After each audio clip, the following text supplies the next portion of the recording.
Hello, everyone, and welcome back to Emotional Adventures, where we dive deep into the world of emotional advertising and explore how emotions shape advertising and, in turn, influence our perceptions, decisions, and brand loyalty.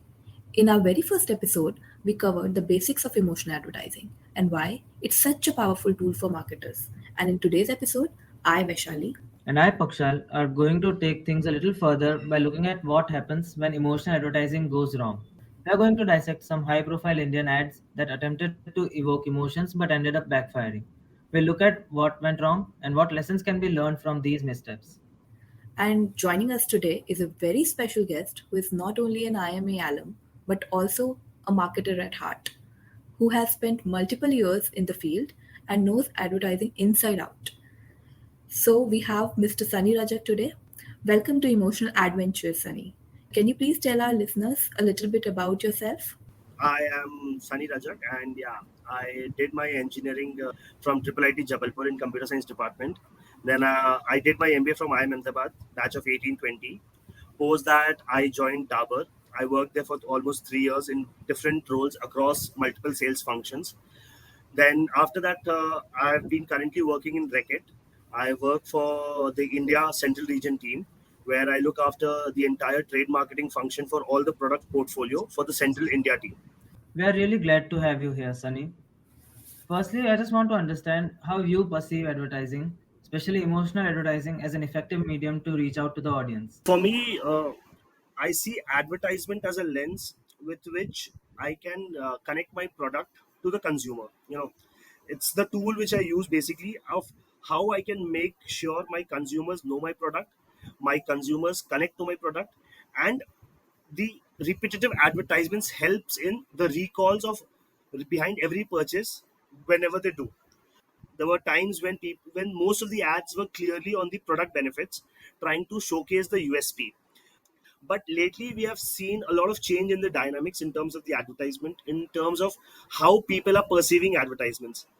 It has slightly reduced, I feel, particularly on the USP part, and it has got more to be like how you can connect your product to that particular person or to his emotions. So it's become very crucial to understand the audience for whom you're making that ad. It becomes extremely, extremely important to understand for whom you're not making that ad. Very well said, Sunny. Since we have already started talking about being cautious and being aware that campaigns may fail and lead to a backlash, let's hop on to today's discussion, starting with the infamous X Chocolate Man campaign. This one is all about how humor and urgency in ads can sometimes backfire big time. The Axe Effect ads have always been provocative, but this particular campaign took things to a new level. For those who don't remember, it featured a man turning into chocolate with women literally tearing pieces of him in a frenzy while he passed by them. It intended to show that after using the product, men would become irresistibly attracted to women and was meant to be humorous, but it didn't quite land as expected. So, the very base thing which was kind of incorrect here is, as a society where patriarchy was extremely dominant over the years, and from there, from misogyny and everything keeping apart from there, to have come here in the early 2000s, it's a very long journey which the Indian women have made. And when an advertisement like that comes into play and it shows that basically women are being lured behind men on as petty a thing as a deodorant, obviously it would spark huge outrage, because women, I feel, are much above these basic and petty ads.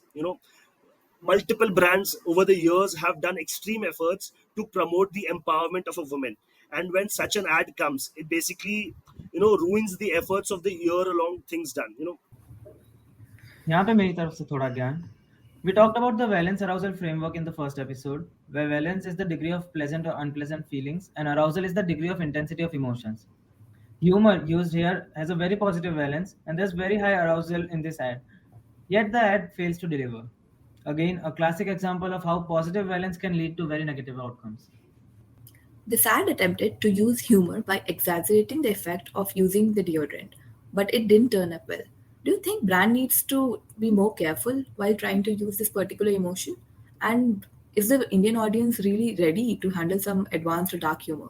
You need to know the audience very well, what would work on them. A society which has comes with so much religion, custom, and everything. Maybe humor is fine, humor is still fine if people are acceptable of the humor. But humor, there's a fine line between the humor being humor and it is crossing the limits and it is trying to depict something else. So probably the ad was not good enough to hold that fine line. So I would see it again in a way that this could have been done better. Again, Indian audience is not that capable and to adopt such kind of humor. Maybe 10, 15, 20 years down the lane, where the generation would have moved again, another 25, 30 years of generation would have moved, the Gen Z culture would have come in, might be this humor would have appreciated more.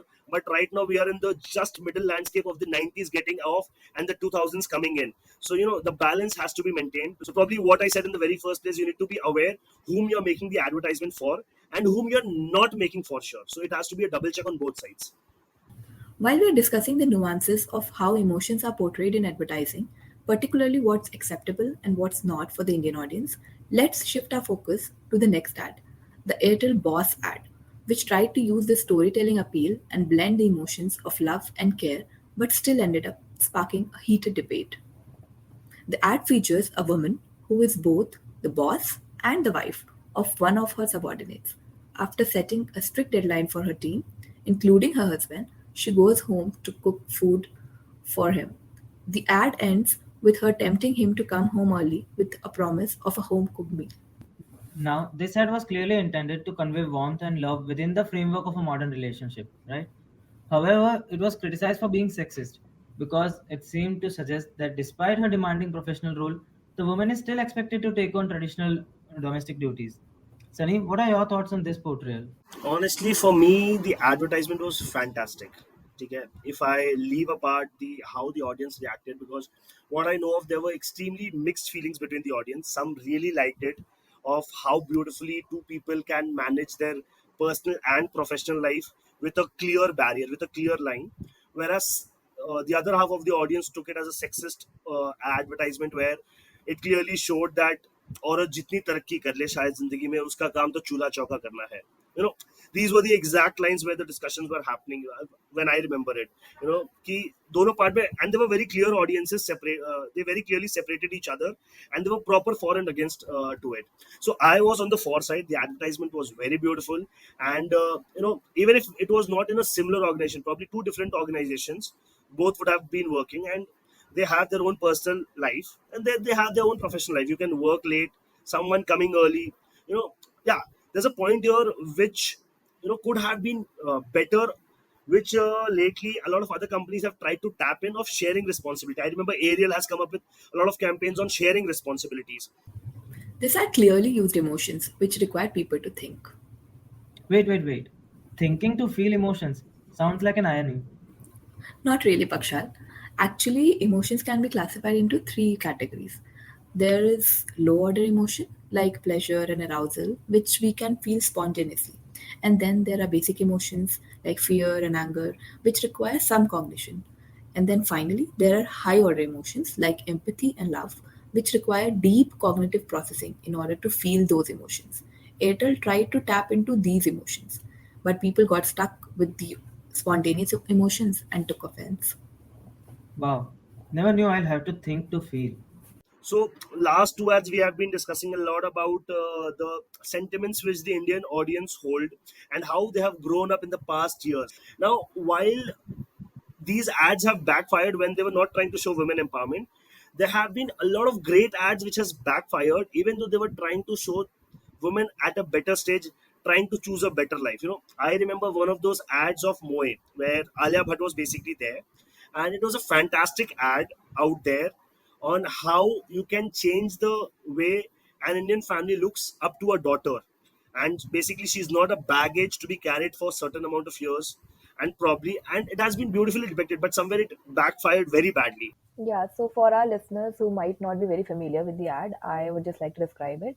So this is an ad which opens with a wedding scene where Alia Bhatt is playing the role of a bride, and then at different points she starts questioning the practice of Kanyadan, which is traditionally seen as giving away the daughter. Instead, she asks why cannot there be a Kanyaman where we can have the similar respect and equality for the daughter. when she's entering her married life. There was a hashtag boycott maneuver after this, which started trending, and the brand faced severe criticism. But why do you think, Sunny, this attempt to challenge a traditional norm and promote equality backfired so strongly? You know, while this ad was very progressive, while this ad demanded what we have been trying to preach for the last 30, 50 years, somewhere it failed because they tried to challenge an extremely core element of their whole religious and marriage sentiment. Since we are so ingrained with our religious beliefs, there's a huge chunk of audience who very strongly believes in this customs did not align with it, and that's how this whole fiasco happened. And hashtag boycott maneuver came in. A quick question, Sunny. Do you think one of the reasons for this failure could be the use of the term Kanyaman, which could be perceived as a mockery of the very sacred term Kanyadan? I feel somewhere, yeah, the whole mockery came into the picture of Kanyadan being turned into Kanyaman. The girl is talking about her, reminiscing her old past beautiful days, and probably thinking what a better or the best life she would be getting in her in-laws' house. But suddenly, when the exact key terminology is used of a core religious sentiment, somewhere that backfired. Well, as Sunny mentioned, brands should always be mindful of the audience they are targeting and the people who they are not. But मुझे लगता है कि कभी-कभी emotional advertising में we end up hurting the emotions of people you weren't even targeting, which worsens the situation. Like here in this case, I think the impact was much larger when celebrities like Kangna Ranaut voiced their opinion against the campaign. That's what it matters when you're taking up such an advertisement. You need to understand the audience very, very well, and you need to understand, and especially in these kinds of advertisement where such a huge stake is involved of religion, of marriage, you need to be 100 or what, at least 1000% sure on which audience it should not backfire. You take it to a movie, since you put in Kangna Ranaut there. Padmavati was a very beautiful movie out there, but people started boycotting it by the name of that it was of the name of Padmavati. So somewhere they felt without even seeing the trailer and the movie, that whole boycott came in. So probably understanding that a Padmavat movie name instead of Padmavati would have done that trick, and that did the trick, and the movie became a blockbuster. I have thoda और ज्ञान here. Ads can affect us in two ways. There's an integral effect, which is the emotions directly evoked by the ad, and then there's an incidental effect, which are emotions arising from unrelated sources but affecting the ad's reception. Both these effects sum up to define the total affective reaction of the consumers. In Moe's case, the target group had a very high integral effect, which led to their disappointment. But people outside the target group received a high incidental effect by the post of celebrities like Kangna Ranaut, which worsened the affective reaction for the ad on both the fronts. So, Sunny, since you have been in the FMCG industry for some time now, how do you think emotional advertising plays out in this space? Post COVID, if I would say, the internet has become extremely easy and accessible for the larger audience. And the hashtags have come. Boycotting movie, boycotting brands have become much more easier. So the FMCG companies have now, I feel, taken a step back. They are very clear with which emotional element they want to target, whether they are sure that they have to target the fear or whether they have to target the humor. So choosing very positive emotions, choosing very positive wordplay, so that they don't come 1% of it in the negative connotation of any audience out there. So that, I feel, is a progressive way to think. That's not a bad way. Probably again, there'll be a change of cycle of a generation. There'll be another, the early new Gen Zs would come in, and probably the axe ad would be one of the best ads. So it will take a generation to change again things, and probably the emotions will change, and that is how beautiful this journey goes. Very well said, Sunny. So that's it about the broken strings, and it's time to draw curtains on the emotional adventures. Hope you are able to gain something out of this podcast. Thank you for listening. Bye bye.